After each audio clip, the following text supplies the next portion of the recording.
Hello and welcome. This is Sarah Cooke. I'm your host today of the Credit Union Connection, and I have with me Michael Bell of the firm Honigman. He's a partner there. They do lots of crazy things like credit union bank mergers. We're going to talk to him about the recent FDIC reg. And Michael, why don't you go ahead and do a little deeper intro on yourself and the firm? Thanks, Sarah. Yeah, it's deeper, but it's also simple. Definitely, I'm a lawyer. I work for a law firm called Honigman, but really kind of focus on and do one thing, and that is help credit unions only. We just work for credit unions across the country, and we help them buy things, right? More folks or most folks know us for helping credit unions buy banks, which we are doing at record levels today. We also buy bank branches and then a host of other businesses. You could think of like investment, insurance, title companies, that kind of thing. So we do this literally coast to coast, east to west, north to south, and have an awful lot of fun doing it, helping credit unions grow, get deeper, get into new capabilities. It's a real hoot. Yeah, anything to help keep credit unions relevant and moving forward. Love it. The reason I reached out to you is because of this FDIC reg. Can you give us kind of like the high points of it? Yeah, and so to keep it rather simple, the FDIC, other regulators, by the way, too, this is not unique to them. They come out and they have policies, policy statements. They talk about what they're doing and why. And just if we think back in the last few years, if you followed industry close, there's definitely been some political wins about banks and bank mergers. A lot of times it's about bigger banks, just to be clear. But we have some very well-known senators and the Biden administration, which have been doing some things politically regarding what I would consider to be kind of larger bank or bank to bank mergers. And that now is kind of trickling down throughout all regulators. And most recently, the FDIC made an update to their merger review kind of process and policy. And really, for the first time, they mentioned this concept of credit unions buying banks and perhaps scrutinizing those closer. I'll tell you, it's much ado about nothing, but that's essentially what has occurred as a policy statement. The banking lobbyists, certain banking lobbyists, are kind of spiking the football in celebration about extra regulation being heaped onto these. But again, I see it as a non-event. The thing I saw in the policy statement was about they're concerned about monopolies.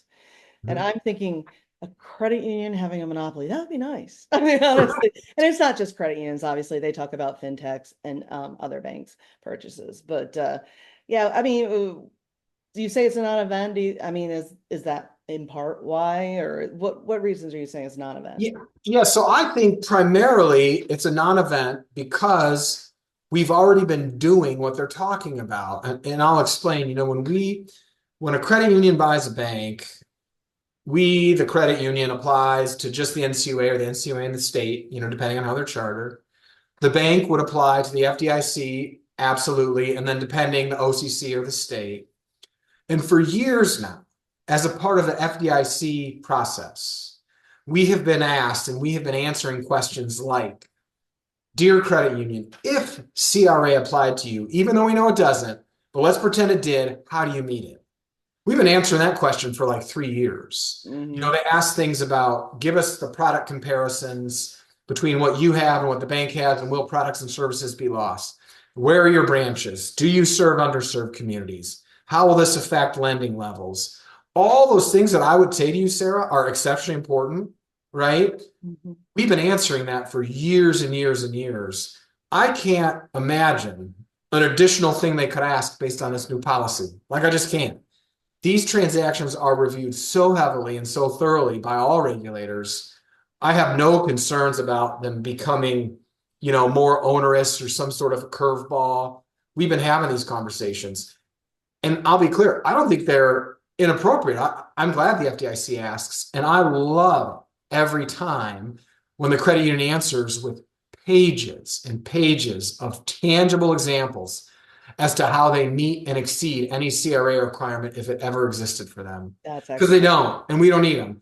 And it kind of makes me smile every time we answer it because I'm like, see, yeah, it's a good story to tell. Yeah, that's excellent proof that, credit is still serving the mission, regardless of how size they are. regardless, and this is one of the bankers' points of them buying banks, they look more like us. We should, they should be taxed by like us.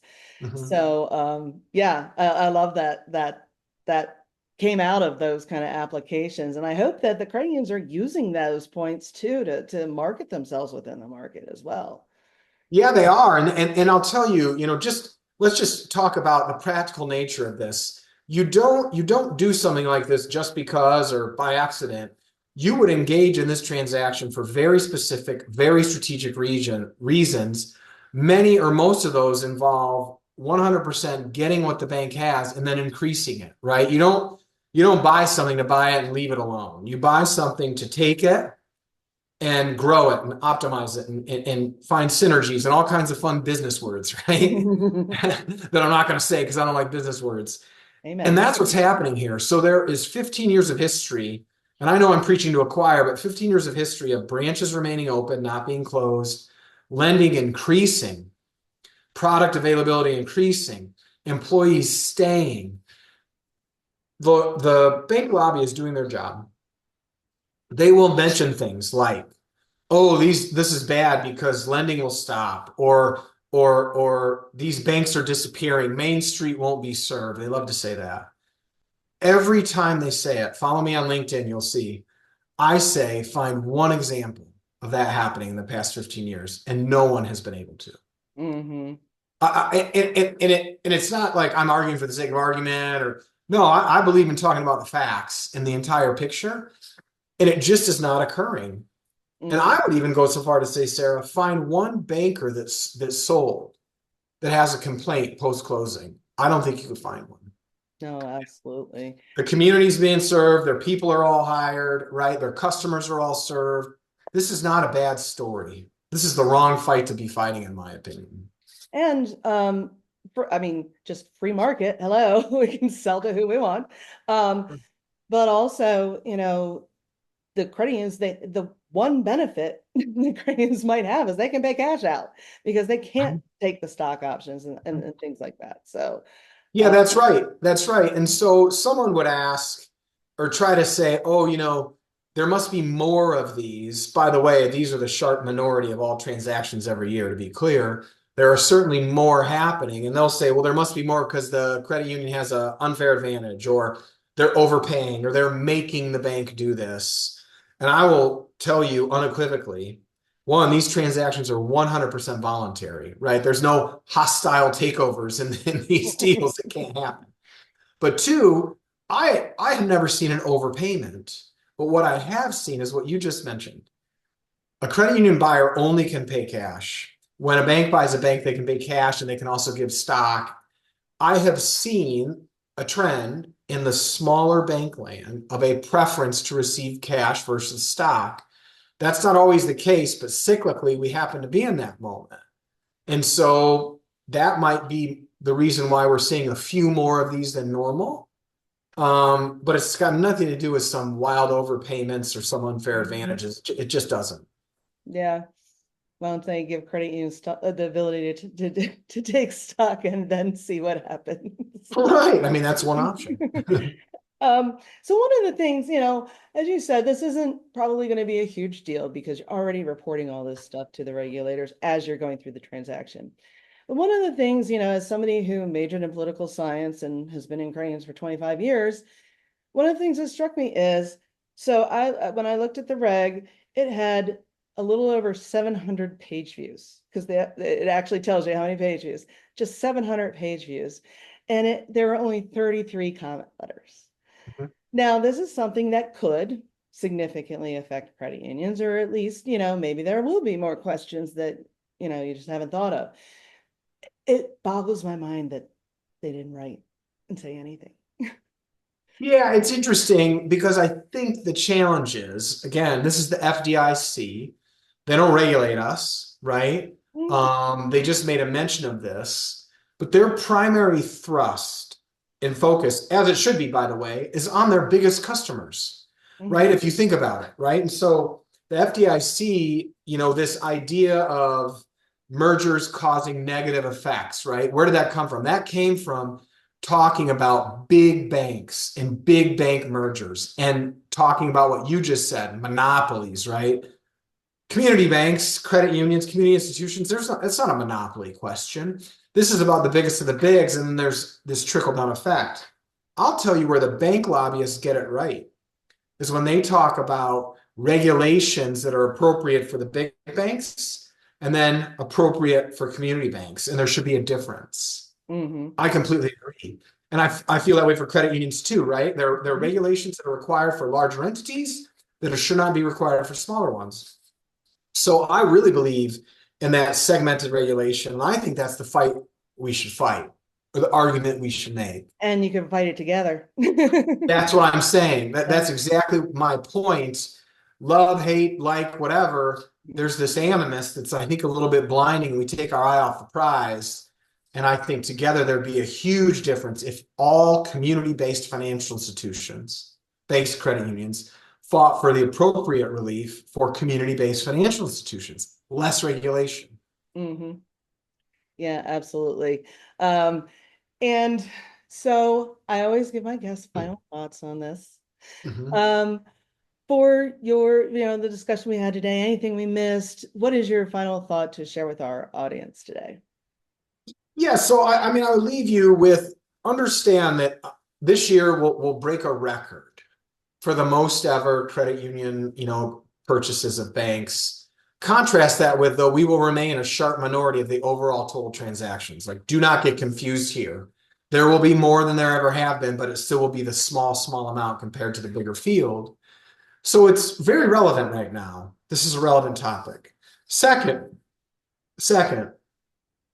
I will continue, and others are on both sides of the fence, to try to steer the conversation when it comes to bankers and credit unions to what we have in common and what we could do together versus this animus, this idea where out of one side of your mouth, you're talking about less regulation. And then on the other side, you're talking about regulate these guys more though, and then spiking the football when they get more regulation. Like that is just not authentic.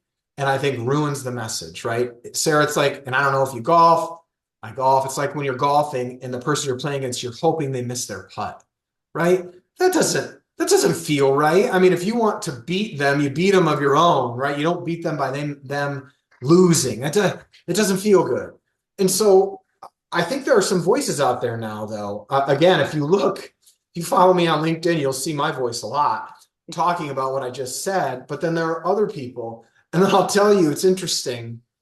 There are plenty of people that agree, but won't comment, but then call me and say, hey, I agree. Thank you. I love what you're doing. This is so important. Let's actually talk about our real problems, overregulation. And then don't get me started about places that are out there that aren't banks, but act like banks, like the Starbucks gift card and Apple. And those are the real competitors for credit unions, the real competitors for community banks. So I don't know. I'm an optimist. I want to keep kind of emphasizing that as these things become more common and we keep having more conversations. Absolutely. Thank you so much for your time, Michael. I appreciate it. My pleasure.